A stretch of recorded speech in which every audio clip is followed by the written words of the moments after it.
అందరికీ నమస్కారం. శివసాధన యూట్యూబ్ ఛానల్కి స్వాగతం.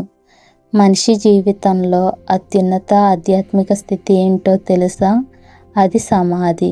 యోగులు, ఋషులు వేల సంవత్సరాలుగా చేరాలని ప్రయత్నించే స్థితి ఇది. సమాధి అంటే ఏమిటి? సమాధి అనేది ధ్యానంలో వచ్చే అత్యున్నత స్థితి. ఈ స్థితిలో మనిషి పూర్తి చైతన్యంగా మారుతాడు. అప్పుడు మనిషి తనను తాను శరీరం కాదు, సూపర్ కాన్షియస్ అని భావిస్తాడు. యోగ శాస్త్రం ప్రకారం పతంజలి రచించిన యోగ సూత్రాస్ ఆఫ్ పతంజలిలో సమాధి యొక్క యోగం చివరి దశగా చెప్పబడింది. యోగ శాస్త్రం ప్రకారం సమాధిని ప్రధానంగా కొన్ని రకాలుగా విభజించారు.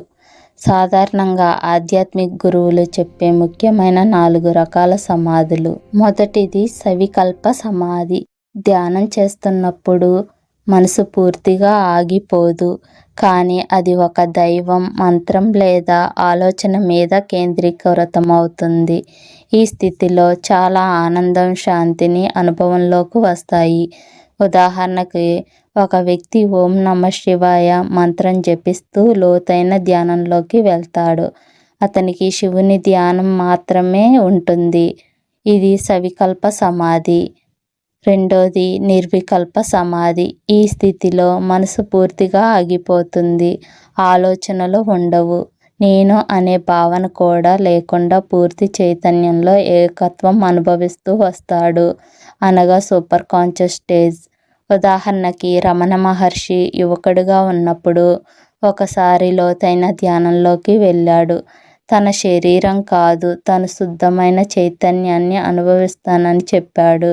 ఇది నిర్వికల్ప సమాధికి ఉదాహరణగా చెప్పబడుతుంది. మూడవది సహజ సమాధి. ధ్యానం చేయకపోయినా ఎప్పుడో ఆత్మ సాక్షాత్కార స్థితిలో ఉండడం. సాధారణంగా పనులు చేస్తూనే అంతర్గత సమాధి స్థితి కొనసాగించడం. ఉదాహరణకి, రమణ మహర్షి చివరి జీవితంలో ఎప్పుడు సహజ సమాధిలో ఉన్నారని అంటారు. అతను మాట్లాడినా, నడిచినా లోపల పూర్తి శాంతితోనే ఉండేవాడు. 4. మహాసమాధి. ఒక గొప్ప యోగి తన ఇష్టంతో శరీరాన్ని విడిచే సమయం. ఇది సాధారణ మరణం కాదు. ఉదాహరణకి, పరమహంస యోగానంద తన శరీరాన్ని శాంతంగా విడిచిన సంగతి మహాసమాధి అని అనేక మంది భావిస్తారు. అయితే ఈ సమాధిని యోగులు ఎలా పొందుతారు? యమ నియమ. మొదట మన జీవితాన్ని శుభ్రం చేయాలి. సత్యం, అహింస నియమాలు పాటించాలి. దీనివల్ల మనసు ప్రశాంతంగా మారుతుంది. రెండవది ఆసనం. శరీరం స్థిరంగా ఉండాలి. యోగ శాసనాలు శరీరాన్ని ధ్యానం కోసం సిద్ధం చేస్తాయి. 3. ప్రాణాయామం. శ్వాసను నియంత్రించడం ద్వారా మనసు నెమ్మదిగా ప్రశాంతమవుతుంది. 4వది ధ్యానం. ఒక మంత్రం లేదా దైవం మీద పూర్తిగా ఫోకస్ చేస్తే మనసు లోతైన నిశ్శబ్దంలోకి వెళ్తుంది. 5వది సమాధి. ఈ స్థితిలో మనిషి తన అసలు స్వరూపాన్ని అనుభవిస్తాడు. ఇదే యోగం యొక్క పరమ లక్ష్యం. మనసును జయించిన వారు ప్రపంచాన్ని జయించినట్లే. అయితే అసలు సమాధి ఎందుకు పొందాలి అనే ప్రశ్న చాలా ముఖ్యమైనది. యోగశాస్త్రం ప్రకారం సమాధి పొందడానికి ప్రధాన కారణాలు: మనసు పూర్తిగా శాంతి పొందడానికి. మన జీవితంలో బాధ, టెన్షన్, భయం అన్నీ మనసు వల్లే వస్తాయి.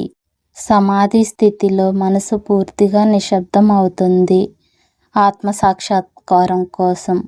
సమాధి ద్వారా మనిషి నేను శరీరం కాదు, నేను చైతన్యం అనే నిజాన్ని తెలుసుకుంటాడు. ఈ స్థితినే ఆత్మజ్ఞానం అంటారు.